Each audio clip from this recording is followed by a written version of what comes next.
வணக்கம் மக்களே, சற்று முன் வெளியான முக்கியமான அறிவிப்பு. ரேஷன் அட்டைகள் வைத்திருக்கக்கூடிய அனைவருமே அரசு சொல்லக்கூடிய அப்டேட்டை உடனடியாக செய்யவில்லை என்றால் ரேஷன் கார்டுகள் ரத்தாவதோடு அரசின் சலுகைகளான மகளிர் உரிமை தொகை மற்றும் உணவு தானியங்கள் எதுவும் கிடைக்காது அப்படிங்கிற முக்கியமான அறிவிப்பை தமிழ்நாடு அரசு வெளியிட்டிருக்காங்க. மற்றும் மத்திய அரசு 5 வயதுக்கு மேற்பட்ட குழந்தைகளின் ஆதார் அட்டையை அப்டேட் செய்வதற்கு இ-சேவை மையங்களுக்கு செல்ல வேண்டிய அவசியம் இனி இருக்காது அப்படிங்கிற தகவலையும், சமீப காலமாக இந்தியாவில் போலியான ஆதார் கார்டுகள் மூலம் நிதி மோசடிகள் நடைபெற்று வருகிறது. இதை தடுப்பதற்கு புதிய மொபைல் ஆப் மற்றும் இணையதளத்திலும் சில வசதிகளை எல்லாம் கொண்டு வந்திருக்காங்க. இதை பற்றிய கூடுதலான விவரங்களை எல்லாம் தெரிஞ்சுக்க இந்த வீடியோவை ஸ்கிப் பண்ணாம கடைசி வரைக்கும் பாருங்க. அப்பதான் நாங்க சொல்லக்கூடிய தகவல்கள் எல்லாம் முழுசா உங்களுக்கு புரியும். இப்ப வாங்க வீடியோக்குள்ள போயிடலாம். மக்களே, இந்தியாவில் பொது விநியோக திட்டம் கோடிக்கணக்கான மக்களுக்கு மலிவு விலையில் உணவுப் பொருட்கள் தானியங்கள் கிடைக்க வழிவகை செய்கிறது. ரேஷனில் வாங்கக்கூடிய அரிசி, பருப்பு, கோதுமை உள்ளிட்டவற்றை மட்டுமே உணவாக உட்கொள்ளக்கூடிய ஏராளமான குடும்பங்கள் இந்தியாவில் இருக்கின்றன. அந்த வகையில் பார்த்தீங்கன்னா இந்தியாவை சேர்ந்த அனைவருமே அவர்களின் மாநிலங்களில் தங்களுடைய குடும்பத்தின் பெயரில் ரேஷன் அட்டையை வாங்கி வைத்திருப்பது கட்டாயம். ரேஷன் கார்டு வைத்திருக்கக்கூடிய பயனாளிகளுக்கு மட்டுமே மானிய விலையில் உணவுப் பொருட்கள் எல்லாம் வழங்கப்படுகிறது. இது தவிர ரேஷன் அட்டையை அடிப்படையாக கொண்டுதான் நாட்டில் பல்வேறு மக்கள் நல திட்டங்களும் செயல்படுத்தப்பட்டு வருகின்றன. தமிழ்நாட்டில் பார்த்தீங்கன்னா மகளிர் உரிமை தொகை போன்ற முக்கியமான திட்டங்களுக்கு அடிப்படை ஆதாரமாக ரேஷன் அட்டை தான் இருந்துட்டு இருக்கு. தமிழ்நாட்டை பொறுத்தவரை 2,26,87,747 குடும்ப அட்டைகள் பயன்பாட்டில் இருக்கின்றன. இந்த குடும்ப அட்டைகள் மூலமாக 7,01,13,917 பேர் பயனாளிகளாக இருக்கின்றனர். இதில் பார்த்தீங்கன்னா தமிழ்நாட்டில் 5 வகையான ரேஷன் கார்டுகள் கொடுத்துட்டு இருக்காங்க.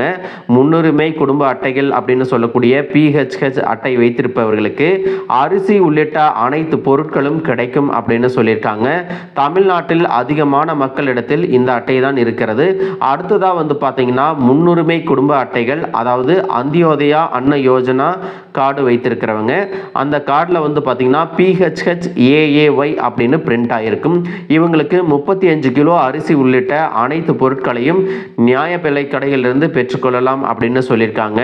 இது தவிர முன்னுரிமையற்ற குடும்ப அட்டைகள் அப்படின்னு சொல்லக்கூடிய NPHH கார்டுகளும், சர்க்கரை விருப்ப அட்டைகளான NPHHS அப்படிங்கிற அட்டைகளும், எப்பொருளும் கொடுக்கப்படாத அட்டைகள் NPHHNC அப்படிங்கிற ரேஷன் அட்டைகளும் குடும்ப வருமானத்தின் அடிப்படையில் வழங்கப்படுகின்றன. இவர்களில் பார்த்தீங்கன்னா முன்னுரிமை குடும்ப அட்டைகள் PHH, அந்தியோதயா அன்ன யோஜனா AAY அட்டைகள் வைத்திருப்பவர்களுக்கு தமிழ்நாடு அரசு ஒரு முக்கியமான அறிவிப்பை வெளியிட்டிருக்காங்க. அது என்ன அப்படின்னு பார்த்தீங்கன்னா, இந்த 2 ரேஷன் கார்டுகளை வைத்திருக்கும் குடும்பங்கள் முதலில் KYCயை முடிக்க வேண்டும் அப்படின்னு சொல்லியிருக்காங்க. தமிழ்நாடு அரசின் பொது விநியோக இணையதளத்தில் இது குறிப்பாக ஒரு அறிவிப்பையும் வெளியிட்டிருக்காங்க. அதில் என்ன சொல்லியிருக்காங்கன்னா, PHHAAY ரேஷன் கார்டு வைத்திருக்கும் அனைவரும் தங்களுடைய KYC விவரங்களை ரேஷன் கடையில் சென்று அப்டேட் செய்து கொள்ள வேண்டும் அப்படின்னு சொல்லியிருக்காங்க. ஒருவேளை இந்த ரேஷன் அட்டையில் இருக்கக்கூடிய குடும்ப உறுப்பினர்கள் அனைவரும் தாங்கள் வசிக்கக்கூடிய ஊரில் உள்ள நியாய விலை கடைக்கு சென்று விரல் ரேகை அல்லது கண் கருவிழி சரிபார்ப்பு மூலம் EKYCயை முடித்துக் கொள்ள வேண்டும் அப்படின்னு சொல்லியிருக்காங்க. ஒருவேளை நீங்கள் வெளி மாவட்டத்திலோ அல்லது வெளி மாநிலத்திலோ இருந்தாலும் கூட உங்களுக்கு அருகில் இருக்கக்கூடிய நியாய விலை கடைக்கு சென்று கைவிரல் ரேகை, கண் கருவிழி சரிபார்ப்பு செய்து EKYC முடித்துக்கொள்ள வேண்டும் அப்படின்னு சுட்டிக்காட்டியிருக்காங்க. இந்த KYC முறைகளை முடிக்கவில்லை என்றால் இந்த ரேஷன் கார்டு ஆய்வுக்கு உட்படுத்தப்பட்டு அந்த ரேஷன் கார்டு ரத்தாகலாம் அப்படிங்கிற அறிவிப்பையும் சொல்லியிருக்காங்க. அதன் மூலம் உங்களுக்கு கிடைக்கக்கூடிய சலுகைகள் எல்லாம் பறிபோகலாம் அப்படிங்கிறதையும் ரொம்பவே தெளிவாக சொல்லியிருக்காங்க. எனவே ரேஷன் கார்டு வைத்திருக்கக்கூடியவர்கள் இயன்றவரை முன்கூட்டியே உங்களுடைய KYC அப்டேட்டை முடித்துக்கொள்வது நல்லது அப்படின்னு சொல்லியிருக்காங்க. அதுக்கு அடுத்ததாக பார்த்தீங்கன்னா குழந்தைகளின் ஆதாரை அப்டேட் செய்வதற்கு எங்கேயும் அலைய வேண்டாம் அப்படின்னு UIDAI ஒரு அறிவிப்பை வெளியிட்டிருக்காங்க. இந்தியாவில் வந்து பார்த்தீங்கன்னா முக்கியமான அடையாள ஆவணமாக ஆதார் கார்டு இருக்கிறது. நம்முடைய புகைப்பட சான்றாகவும் முகவரி மற்றும் அடையாள சான்றாகவும் ஆதார் கார்டை பயன்படுத்திட்டு வரும். அரசின் பல்வேறு நலத்திட்டங்களை பெறுவதற்கும் ஆதார் கார்டு ரொம்பவே முக்கியமானதாக இருக்கிறது. இந்த ஆதார் கார்டு வந்து பார்த்தீங்கன்னா 2 விதங்களில் வழங்கப்படுகிறது. 5 வயதுக்குட்பட்ட குழந்தைகளுக்கு பால் ஆதார் கார்டும், 5 வயதுக்கு மேற்பட்ட அனைத்து குடிமக்களுக்கும் வழக்கமான ஆதார் கார்டும் வழங்கப்படுகிறது.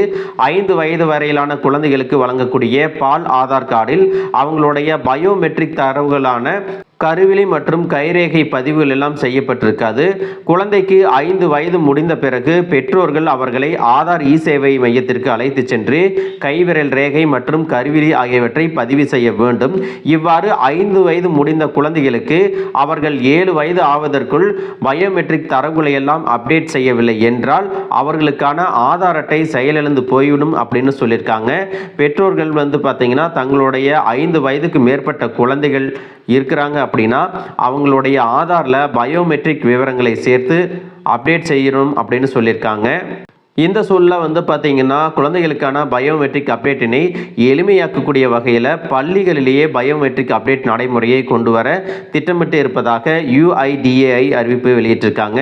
இது குறித்து UIDAIயின் தலைமை செயல் அதிகாரியான புவனேஷ்குமார் என்ன சொல்லியிருக்காரு அப்படின்னா, இந்தியாவில் கிட்டத்தட்ட 7 கோடிக்கும் அதிகமான குழந்தைகளின் பயோமெட்ரிக் விவரங்கள் இதுவரை அப்டேட் செய்யப்படாமல் இருக்கிறது என கூறியிருக்கிறார். குழந்தைகளின் பயோமெட்ரிக் விவரங்களை அப்டேட் செய்வதை எளிமையாக்கும் வகையில் பள்ளிகளிலேயே ஆதார் பயோமெட்ரிக் விவரங்களை அப்டேட் செய்வதற்கு திட்டமிட்டிருப்பதாக அறிவிப்பு வெளியிட்டிருக்காங்க. இதற்கான ஆரம்ப திட்டப்பணிகள் குறித்து ஆய்வு நடத்தப்பட்டு வருவதாகவும் பெற்றோர் அனுமதியோடு பள்ளிகளிலேயே குழந்தைகளின் பயோமெட்ரிக் விவரங்கள் ஆதாரில் அப்டேட் செய்யப்படுவதற்கான தொழில்நுட்பங்களை தற்போது சோதனை செய்து வருவதாகவும் அவர் கூறியிருக்கிறாங்க. அடுத்த 45 நாளிலிருந்து 60 நாட்களுக்குள்ள இது எல்லாம் தயாராகிவிடும் அப்படின்னு நம்பிக்கை தெரிவிச்சிருக்கிறாங்க. குழந்தைகளுக்கு எதுக்காக இந்த ஆதார் கார்டு அப்டேட் செய்யணும் அப்படின்னு பார்த்தீங்கன்னா 5 வயது முடிந்த பிறகு ஆதார் கார்டில் பயோமெட்ரிக் விவரங்களை அப்டேட் செய்து வைத்துக் கொள்வது குழந்தைகள் பல்வேறு அரசின் சலுகைகள் எல்லாம் பெறுவதற்கு உதவியாக இருக்கும் அப்படின்னு சொல்லியிருக்காங்க. பள்ளிகளில் அட்மிஷன் போடுவது, நுழைவுத் தேர்வு எழுதுவது, ஸ்காலர்ஷிப் பெறுவது போன்ற எல்லா சேவைகளுக்கும் ஆதார் கார்டை அப்டேட் செய்து வைத்திருப்பது மிகவும் அவசியம் அப்படின்னு சொல்லியிருக்காங்க. அதோடு மக்களே இதில் கவனிக்க வேண்டிய முக்கியமான விஷயம் என்ன அப்படின்னு பார்த்தீங்கன்னா 15 வயது முடிந்த பிறகு ஆதார் விவரங்களை அப்டேட் செய்வதும் கட்டாயம் அப்படிங்கிறதுனால முதலில் பள்ளிகளிலும் பின்னர் கல்லூரிகளிலும் பயோமெட்ரிக் அப்டேட் மையங்கள் கொண்டு வரப்படும் அப்படின்னு சொல்லியிருக்காங்க. நாட்டின் அனைத்து மாவட்டங்களுக்கும் பயோமெட்ரிக் அப்டேட் இயந்திரங்கள் வழங்கப்படும் அப்படின்னு சொல்லியிருக்காங்க. இதையெல்லாம் அந்தந்த மாவட்டங்களுக்கு வழங்கப்பட்டு அங்கே ஒரு ஊழியர் நியமனம் செய்யப்பட்டு இதற்கான உரிய பயிற்சிகள் எல்லாம் கொடுக்கப்படும் அப்படின்னு சொல்லியிருக்காங்க. அடுத்ததாக பார்த்தீங்கன்னா போலி ஆதார் கார்டை கண்டறிவது எப்படி அப்படிங்கிற அறிவிப்பையும் UIDAI சொல்லியிருக்காங்க. இந்தியாவில் சில மாதங்களாக போலி ஆதார் அட்டைகள் புழக்கம் அதிகரித்திருப்பதாகவும் போலி ஆதார் அட்டைகளை வைத்து பல்வேறு நிதி சார்ந்த மோசடிகள் நடைபெறுவதாகவும் புகார்கள் எழுந்த வண்ணம் இருக்கிறது. இத்தகைய மோசடிகளை தடுப்பதற்காக தற்பொழுது ஒரு புதிய வசதி கொண்டு வரப்பட்டிருக்கிறது. அந்த வகையில் வந்து பார்த்தீங்கன்னா மக்கள் உங்களிடம் ஒரு ஆவணமாக தாக்கல் செய்யக்கூடிய ஆதார் அட்டை உண்மையானதா அல்லது போலியானதா அப்படிங்கிறத எளிதாக கண்டறியும் வசதியை இந்திய தனித்துவ அடையாள ஆணையம் UIDAI அறிவிச்சிருக்காங்க. அது என்ன அப்படின்னு பார்த்தீங்கன்னா நமக்கு வழங்கப்பட்டுள்ள அனைத்து ஆதார் அட்டைகளுமே QR கோடு கொண்டிருக்கும். நம் ஆதார் அட்டையை கையில் வைத்திருந்தாலும் சரி அல்லது சாஃப்ட் காப்பியாக போனில் வைத்திருந்தாலும் சரி அதில் கட்டாயம் ஆதார் எண்ணுக்கான நம்மளுடைய விவரங்கள் அடங்கிய QR கோடு இடம் பெற்றிருக்கும். என்கிரிப்டட் அப்படிங்கிற முறையில் இந்த தகவல்கள் எல்லாம் இணைக்கப்பட்டிருக்கிறது.